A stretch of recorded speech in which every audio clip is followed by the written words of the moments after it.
नमस्कार साथियों, आपके अपने हिंदी भाषा यूट्यूब चैनल पर आपका स्वागत है। सभी को रामनवमी की हार्दिक शुभकामनाएं। आज की हमारी वीडियो रहने वाली है जो हमारा हिंदी व्याकरण है उससे संबंधित रहेगी और टॉपिक हमारा आज का रहेगा विराम चिन्ह। उससे संबंधित एमसी क्वेश्चन 50 क्वेश्चन के आसपास रहेंगे जिन पर हम चर्चा करने वाले हैं, जो किसी भी कॉम्पिटिटिव एग्जाम की दृष्टि से अति महत्वपूर्ण प्रश्न रहेंगे।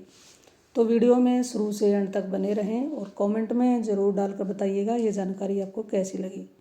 अगर जानकारी आपको अच्छी लगे तो इस वीडियो को अपने साथियों के साथ शेयर ज़रूर करें। चलिए तो शुरुआत करते हैं। किसी अक्षर या शब्द पर विशेष बल देने के लिए किसी चिन्ह का प्रयोग किया जाता है। किसी अक्षर या शब्द पर विशेष बल देने के लिए किस चिन्ह का प्रयोग किया जाता है। आपको इसमें अपना भी देख लेना है कि आपको कितने क्वेश्चन आते हैं।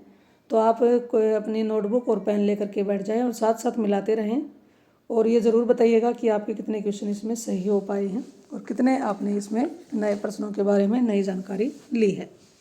किसी अक्षर या शब्द पर विशेष बल देने के लिए किस चिन्ह का प्रयोग होता है, तो जी इसका उत्तर रहेगा इकहरा उद्धरण चिन्ह।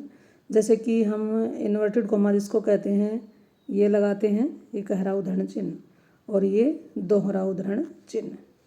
अगला हमारा प्रश्न है, संज्ञा के द्विरुक्ति हो तो उनके बीच कौन सा चिन्ह रहता है। संज्ञा की द्विरुक्ति यानी एक संज्ञा शब्द दो बार आ जाए तो उनके बीच में कौन सा चिन्ह रहेगा, तो इसका आंसर रहेगा ऑप्शन हमारा बी है योजक चिन्ह।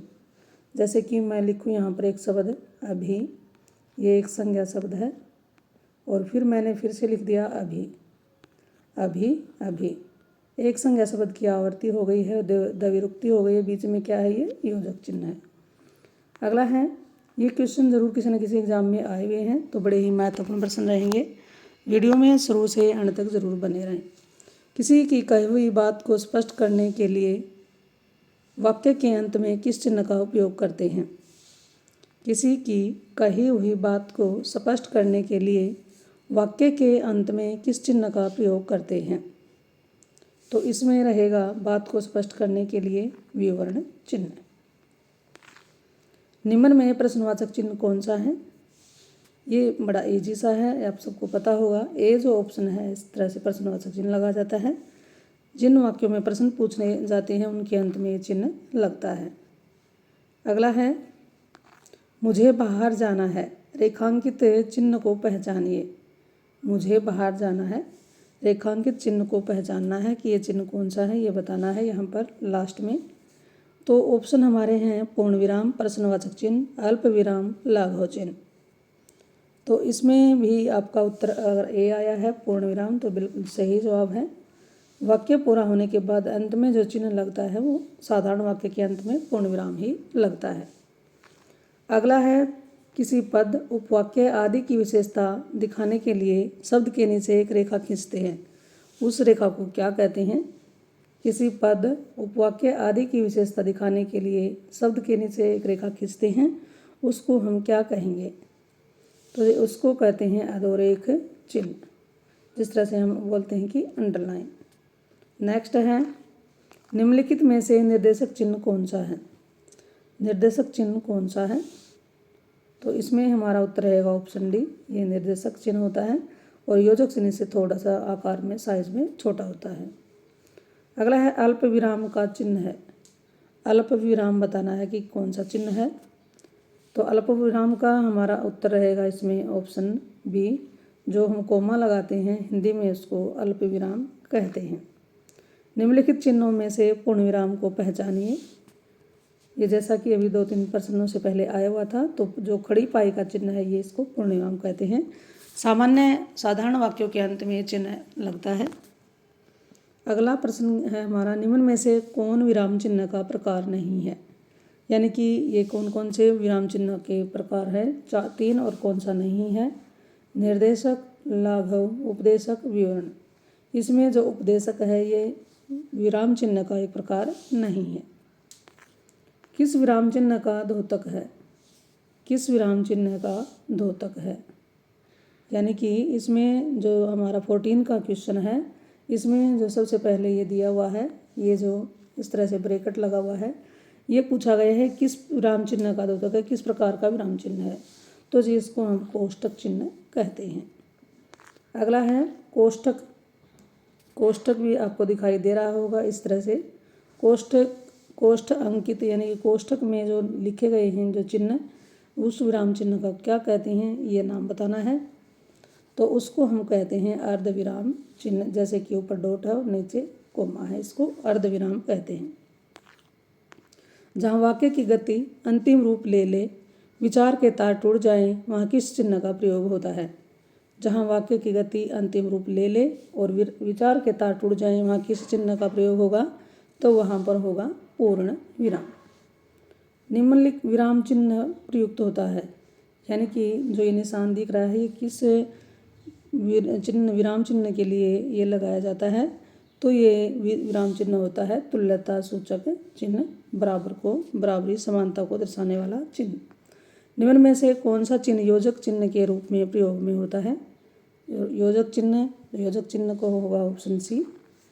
आगे है प्रश्नवाचक चिन्ह का प्रयोग किस वाक्य में होगा। प्रश्नवाचक चिन्ह का प्रयोग किस वाक्य में होगा। राम ने पूछा राम की बहन कितनी है। सोहन ने पूछा राम की बहन कितनी है। सीता जानना चाहती है भाई घर कब आएगा।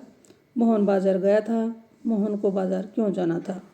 तो इसमें बताना है आपको प्रश्नवाचक चिन्ह किस वाक्य में होगा। तो इसका आंसर रहेगा हमारा ऑप्शन डी रहेगा, मोहन को बाजार क्यों जाना था। अगला है काश मैं उसे देख पाता, वाक्य में चिन्ह है, यानी कि जो काश लगा शब्द है इसके तुरंत बाद में जो चिन्ह है ये कौन सा चिन्ह है, तो ये रहेगा विस्मय सूचक चिन्ह। एप्टीट्यूड टेस्ट सी सेट में ये क्वेश्चन देखिए आया हुआ है। साधारण वाक्य के अंत में किस विराम चिन्ह का प्रयोग होता है। तो जैसा कि आपको ये आ रहा है क्वेश्चन और अलग अलग तरीके से, तो यहाँ पर भी फिर पूछ लिया गया है कि साधारण वाक्य के अंत में किस विराम चिन्ह का प्रयोग होता है, तो होता है पूर्ण विराम का। कि निम्न वाक्य के अंत में कौन सा विराम चिन्ह आएगा। निम्न वाक्य के अंत में कौन सा विराम चिन्ह आएगा। क्या तुम जानते हो कि प्रधानमंत्री आज विदेश जा रहे हैं, तो इस वाक्य के अंत में कौन सा चिन्ह आना चाहिए। तो ये इसमें प्रश्न पूछा गया है, तो ये आएगा प्रश्नवाचक, इसके अंत में चिन्ह आए। अगला है निम्न में से किस वाक्य में विराम चिन्हों का सही प्रयोग हुआ है। कौन सा ऐसा वाक्य है जिसमें विराम चिन्हों का बिल्कुल सही प्रयोग किया गया है। तो इसमें देखिए आप शायद पटना के रहने वाले हैं, तो इसमें ये विराम चिन्ह नहीं आएगा, ये गलत लगा हुआ है। यहाँ पर शायद पूछा गया, संभावना है। आप शायद पटना के रहने वाले हैं, ये भी सही नहीं है, आप शायद पटना के रहने वाले हैं। और इसमें अगला देखिए एक बार, आप शायद पटना के रहने वाले हैं। तो जी इसमें हमारा उत्तर रहेगा ऑप्शन डी, आप शायद पटना के रहने वाले हैं। ये प्रश्नात्मक दृष्टि से पूछा गया प्रश्न है। मिश्र वाक्यों को चिन्हित कीजिए। मिश्र वाक्यों का बताना है कि इनमें से कौन सा मिश्र वाक्य है। तो देखिए आपने ऐसा क्यों किया, ये मिश्र वाक्य नहीं प्रश्नवाचक है। उसने कहा कि आज छुट्टी हो जाएगी, ये संयुक्त वाक्य है। वाह आप एमपी हो गए, ये विस्मय सूचक है। बालक आया और मेरे पास बैठ गया, ये संयुक्त वाक्य है। तो इसमें मिश्र वाक्य हमारा कौन सा रहा। उसने कहा कि आज छुट्टी हो जाएगी, ये प्रधान वाक्य है और दूसरा उपवाक्य इस पर आश्रित है। अगला है निम्न में से किस वाक्य में सही विराम चिन्हों का प्रयोग किया गया है। सही विराम चिन्ह किस वाक्य में बताए गए हैं। तो इसमें देखिए ज़्यादा टाइम न लेते हुए इसका उत्तर रहेगा, मैंने डॉक्टर वत्स की मधुशाला पढ़ी है। इसका आंसर सी रहेगा, मैंने डॉक्टर वत्स की मधुशाला पढ़ी है, मधुवाला पढ़ी है। निम्नलिखित में से किस वाक्य में विराम चिन्हों का उचित प्रयोग हुआ है। इस तरह के क्वेश्चन पेपर में आ जाते हैं, तो ध्यान से इसको करने का प्रयास कीजिए। निम्नलिखित में से किस वाक्य में विराम चिन्हों का उचित प्रयोग हुआ है। तो इसमें अपना उत्तर आप लिख लें और मेरे प्रश्न के उत्तर से मिला लें। तो इसका उत्तर रहेगा ऑप्शन बी, रमेश तुम्हारे पिता का क्या नाम है, नाम क्या है। निम्नलिखित में से किस विराम चिन्ह का अनुचित प्रयोग हुआ है, यानी कि किस में बताना है कि विराम चिन्ह का अनुचित प्रयोग इसमें किया गया है। तो इसमें रहेगा ऑप्शन बी, जड़। जड़ और चेतन के बीच में योजक चिन्ह आता है यहाँ पर, तो और गुण और दोष के बीच में योजक चिन्ह, तो बिल्कुल ये सही हो जाता। अगला है साकेत एक महाकाव्य है, वाक्य में किन दो विराम चिन्हों का प्रयोग हुआ है? साकेत एक महाकाव्य है, वाक्य में किन दो विराम चिन्हों का प्रयोग किया गया है?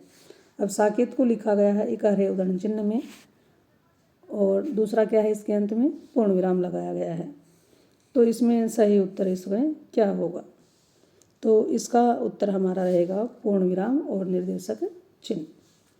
अगला है दो प्रश्न, इसके दो ऑप्शन नीचे हैं और दो ऊपर हैं। तो इसमें देखिए, इस प्रश्न को फिर से पढ़ते हैं। साकेत एक महाकाव्य है, वाक्य में किन दो विराम चिन्हों का प्रयोग हुआ है? एक विराम चिन्ह साकेत के दोनों लगा है और एक अंत में लगा है। तो ये बताना है दोनों किस प्रकार के विराम चिन्ह हैं। तो ये देखिए, वाक्य के अंत में क्या है, पूर्ण विराम है, और साकेत के दोनों तरफ क्या है, उद्धरण चिन्ह है। तो ऑप्शन डी हमारा इसका उत्तर रहेगा, इकहरा उद्धरण चिन्ह है। किसी के कथन को उद्धस्त करते समय किस विराम चिन्ह का प्रयोग किया जाता है? कौन से चिन्ह का प्रयोग करेंगे, ये हमारा प्रश्न है। तो इसमें रहेगा हमारा आंसर अवतरण या उद्धरण चिन्ह। अगला है सही विराम चिन्हों वाला वाक्य बताना है कि कौन सा होगा। सही विराम चिन्हों वाला वाक्य कौन सा रहेगा? तो जो पत्र आया है कहाँ है, जो पत्र आया आज आया है कहाँ है, ये बिल्कुल सही वाक्य है और विराम चिन्ह इसमें सही लगे हुए हैं। किसी बड़े अंश का संक्षिप्त रूप दर्शाने के लिए किस चिन्ह का प्रयोग किया जाता है? तो उसमें किसका किया जाता है, लाघव चिन्ह या संक्षेप सूचक चिन्ह का प्रयोग करते हैं। जैसे कि हम डॉक्टर लिखते हैं, ये जो यहाँ पर लगाते हैं इस तरह से। उसके बाद आगे हैं सही विराम चिन्हों वाला वाक्य कौन सा हो। सही विराम चिन्हों वाला वाक्य इनमें से कौन सा होगा? तो इसमें देखिए प्रश्न आपको दिख रहे हैं। तो इसमें सी ऑप्शन, छी तुमने तो नाम ही डुबो दिया। विराम चिन्ह का नाम है, यानी कि ब्रैकेट में जो चिन्ह दिया गया है इसको क्या कहते हैं? तो जी इसको हम कहते हैं अल्प विराम। इसको हम क्या कहते हैं? ये अल्प विराम नहीं है, सॉरी, ये क्या है, अर्ध विराम है। ऊपर डॉट है और नीचे कोमा है, इसको अर्ध विराम कहते हैं।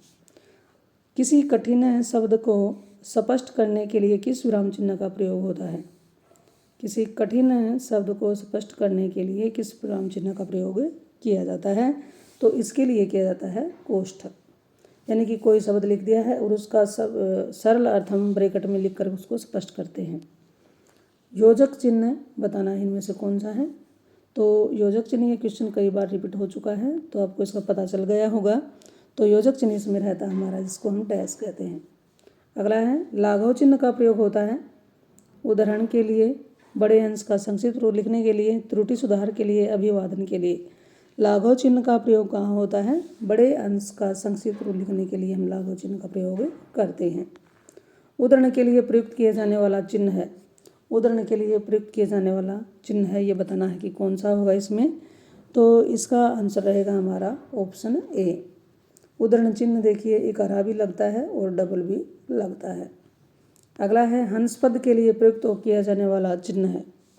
हंस पद के लिए प्रयुक्त किया जाने वाला चिन्ह कौन सा है? ये दिख रहा है आपको ऑप्शन सी, ये बिल्कुल सही है।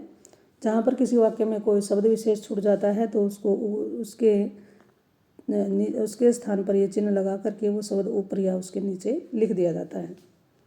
अगला है ये चिन्ह बताना है कि ब्रैकेट में ये कौन सा चिन्ह दिया गया है, इस तरह से लिखा गया है, ये कौन सा चिन्ह होता है? तो ये होता है विवर्ण चिन्ह। विस्मयवाचक चिन्ह है। विस्मयवाचक चिन्ह बताना है तो बिल्कुल ईजी है, ऑप्शन बी हमारा रहेगा विस्मयवाचक चिन्ह। अब ब्रैकेट में जो चिन्ह दिया गया है ये बताना है कि ये कौन सा चिन्ह है। तो ये रहता है हमारा लाघव चिन्ह। किसी भी शब्द के अंत में लगा करके उसके शॉर्ट रूप को लिखने के लिए हम इसको दर्शाते हैं। अब ब्रैकेट में आया हुआ ये चिन्ह बताना है कि ये किस प्रकार का है, और चिन्ह हमारा है डॉट और नीचे कोमा। तो ये 2-3 बार आ चुका है, आप इसको जान चुके होंगे। तो ये इसको हम कहेंगे अर्धविराम। अब बताना है कि ब्रैकेट में बताना है ये विराम चिन्ह कौन सा है, इस चिन्ह को क्या कहते हैं? तो जी इसको हम कहते हैं विवर्ण चिन्ह। निम्न में से कौन सा विस्मयादिबोधक शब्द नहीं है? इसमें कौन सा विस्मयादिबोधक शब्द नहीं है? हाय, अरे, आह तीनों हैं, लेकिन किंतु एक विस्मयादिबोधक शब्द नहीं है, ये एक योजक शब्द है।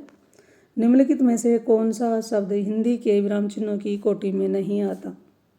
निम्नलिखित में से कौन सा शब्द हिंदी के विराम चिन्हों की कोटि में नहीं आता? यानी कि 4 में से ये बताना है कि इनमें से कौन सा एक विराम चिन्ह नहीं है। कोष्टक भी होता है, हंसपद भी होता है, अर्धविराम भी, युद्ध विराम, कोई भी विराम चिन्ह नहीं होता है। निम्न में से कौन सा चिन्ह योजक चिन्ह के रूप में प्रयोग किया जाता है? तो ये क्वेश्चन बार बार ही रिपीट हो गया है, तो इसमें हमारा आंसर रहेगा ऑप्शन सी। निम्न में से कौन सा चिन्ह अल्प विराम चिन्ह के रूप में प्रयोग किया जाता है? अल्प विराम बताना है, तो अल्प विराम जिसको हम कोमा कहते हैं, ये होता है अल्प विराम। अगला है, अरे आशीष फेल हो गया में किस प्रकार का चिन्ह है? अरे आशीष फेल हो गया में किस प्रकार का चिन्ह है? तो इसका उत्तर आपके लिए होमवर्क के रूप में है। ये आपको कमेंट में डालकर बताना है कि इसमें प्रश्नवाचक है, निर्देशक है, या विस्मयवाचक है, हंसपद है। इसमें से ये अरे के तुरंत बाद कौन सा चिन्ह यहाँ पर लगा हुआ है, ये आपको बताना है कि ये कौन सा चिन्ह है। तो साथियों, स्टूडेंट्स, ये जानकारी आपको कैसी लगी? अगर जानकारी आपको अच्छी लगे तो इसे ज़्यादा से ज़्यादा अपने साथियों के साथ शेयर ज़रूर करते रहें। वीडियो को लाइक करें और चैनल पर आप पहली बार आए हैं तो इस चैनल को सब्सक्राइब कर लें। फिर मिलते हैं एक और नई वीडियो, नई जानकारी के साथ। इस चैनल पर आने के लिए जी आपका बहुत बहुत धन्यवाद।